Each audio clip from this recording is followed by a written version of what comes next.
सावरिया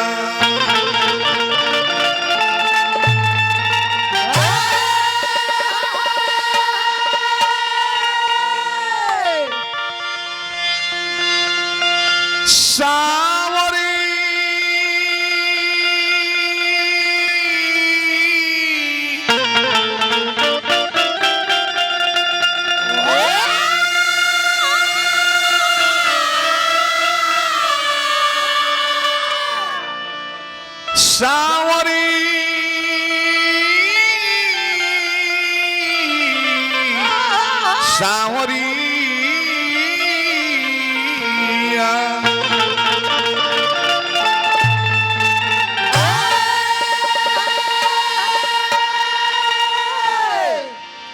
ओम जयंती मंगला काली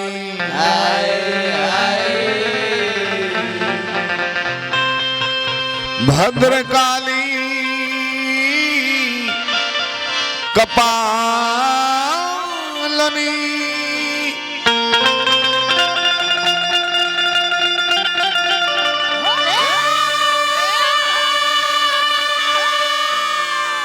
दुर्गा क्षमा शिवा धात्री स्वाहा स्वधा नमोस्तुते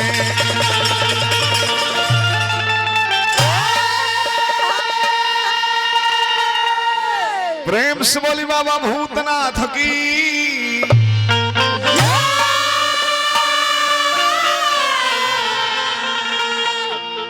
यह सुमिरन मंदना स्तुति चोरे गुहार पुकार धना प्रार्थना रिक्वेस्ट विनती नहीं हो रही है अपना इष्ट देवता के आंख बंद कइला ध्यान हृदय में आ गइल जैसे हमने सर्वतरवा के ध्यान कर ले जा दुर्गा जी के सरस्वती जी के जेकरा के जमानत है यह सुमिरन मंदना अब तने हमने लय धुन में चलम जा लय धुन रफी साहब के धुन ही हो मंगर के जरूर याद पड़ जाले कैसे हमारा पप्पू खान जी बैठल बनी कहने की तरह सबसे बेहतरीन राजा की लागल बोले कि हमारा सबसे निमन अलाउद्दीन खुजली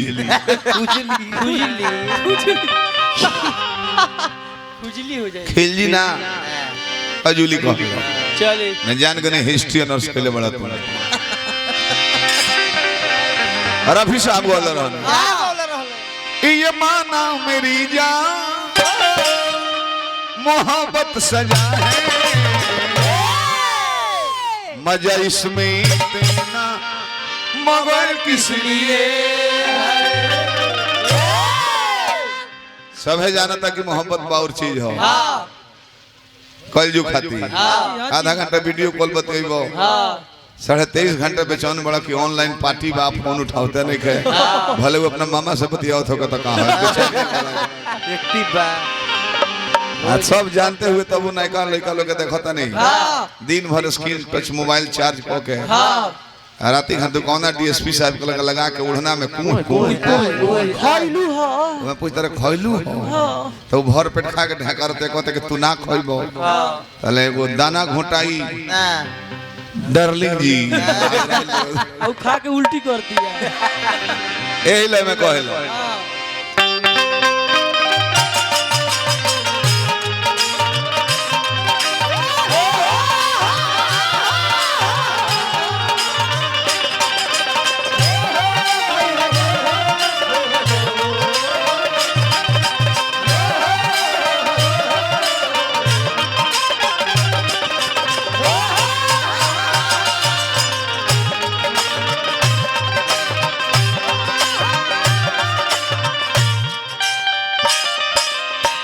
हे माई पेड़ पर एगो पतई डोलेला तो हर इच्छा से डोलेला तारा इच्छा के बिना एगो पेड़ पर पतई ना डोली तो हमरा मुंह में जीभ कैसे डोली गावल बजावल तो अलग बात में हंसावेलु तू ही रोवावेलु तू ही हंसावेलु तू ही रोवावेलु तू ही हे लड़का के लाज के बचावेलु तू ही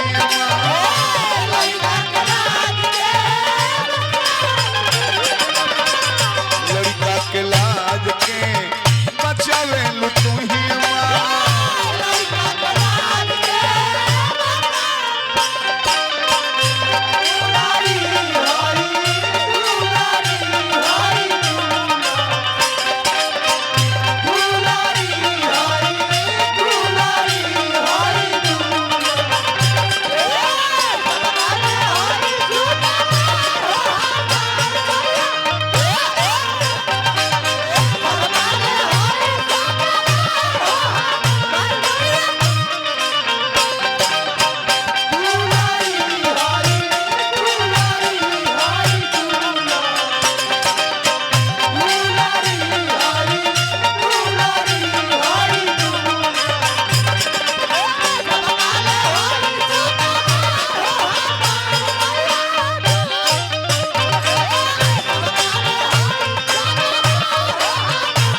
कैसन कैसन लोग कृपा कर बड़ू माई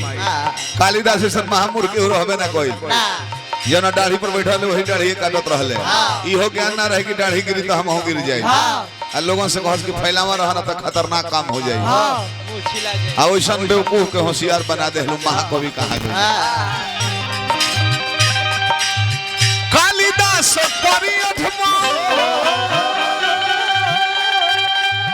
फेरलू नजरिया जवने पे बैठल रहले काटत रहले डढ़िया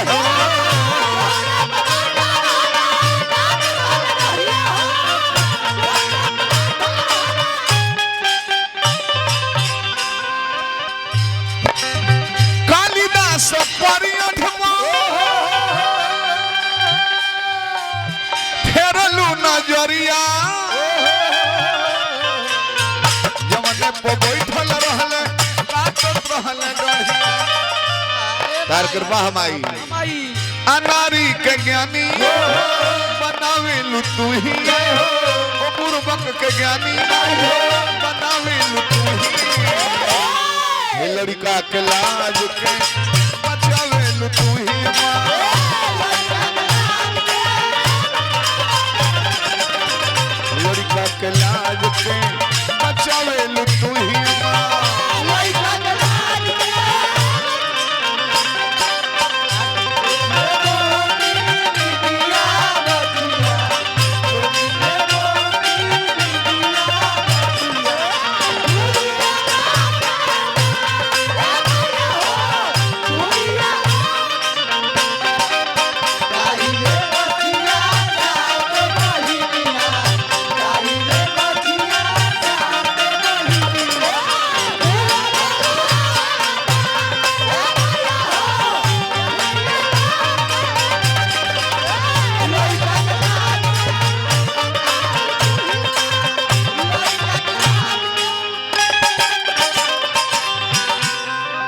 फेसबुक पर कुल डाल दे जाला कि टाइम से शादी ब्याह हो जाए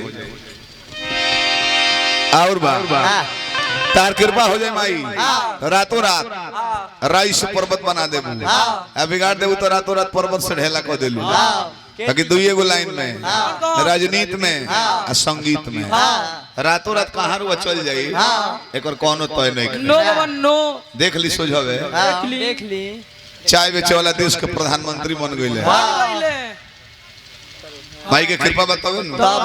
तो कतना चाय बेचे वाला जीवन बीत जाता कहियो कतली खंगारते में चल देता ल केहू कहू नहीं जाते काहे गइलो एक कप बना के ना जोई त मर दे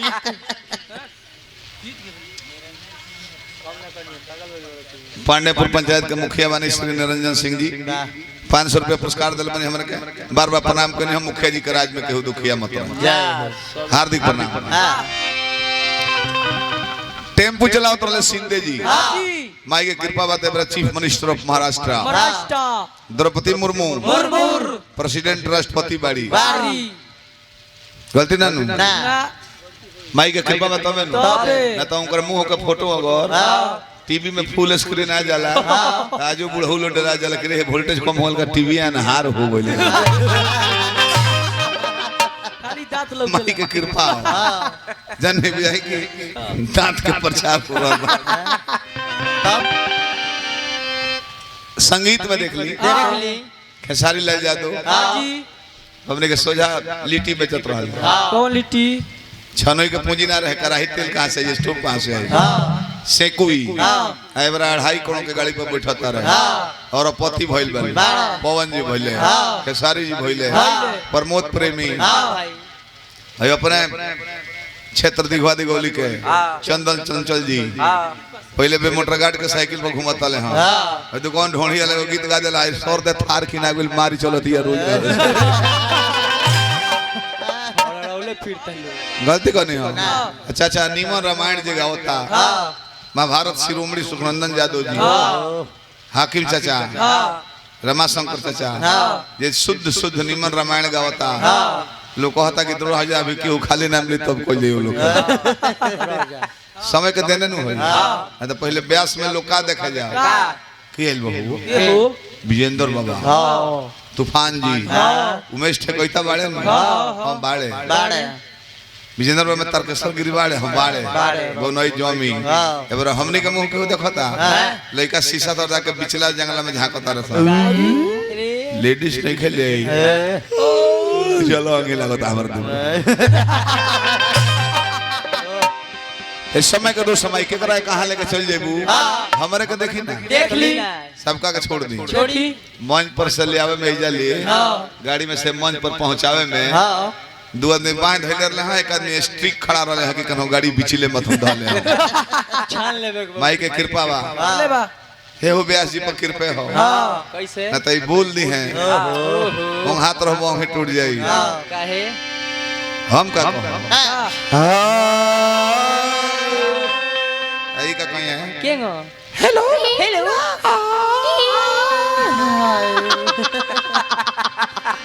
साफ इतना में ही आवाज ओ हाँ खोल के देख तो भाई कि अजीत हलचल भाई गावता रहे जहाँ आंख बंद कोई नहीं है कि पारो रानी कोहरा तारी मंच पर आके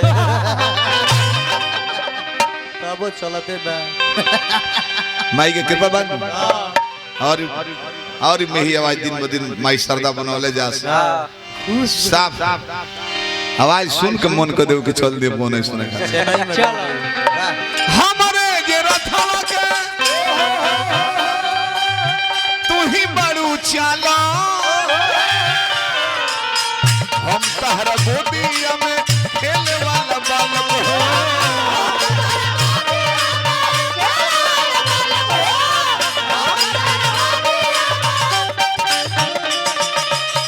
हे माई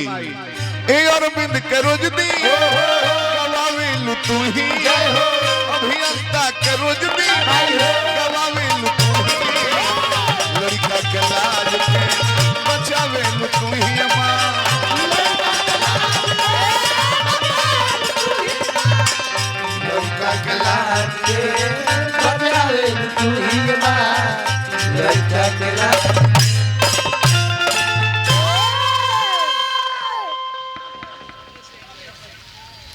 चक्रेश्वर रमेश यादव जी पुरस्कार दिले बने हार्दिक प्रणाम बा